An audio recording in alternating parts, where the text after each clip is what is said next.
জগৎ আজকে আপনাদের সমাবেশ এখানে উপস্থিত আছেন স্বতন্ত্র একচল্লিয়া মাদ্রাসার শিক্ষক সমিতির সভাপতি সাধারণ সম্পাদক এবং বিভিন্ন জেলা থেকে আগত আমাদের শিক্ষক শিক্ষিকার হয়ে গেল শিক্ষক জাতির বিবেক ওই বস্তুকে বলা হয় শিক্ষা জাতির মেরুদণ্ড।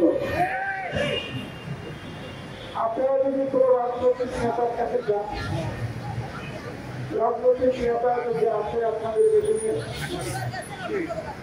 অথবা কোনো একটি মন্ত্রীর কাছে যান, ব্যবসায়ীর কাছে যান, সবাই খুব সুন্দর কথা বলে শিক্ষা জাতির মেরুদণ্ড।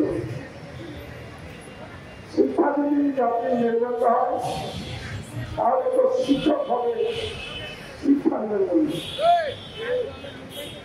কিন্তু এই শিক্ষকদেরকে সমাজে ঠিকমতো মর্যাদা দেওয়া হয় না, তাদের মূল্যায়ন করা হয় না।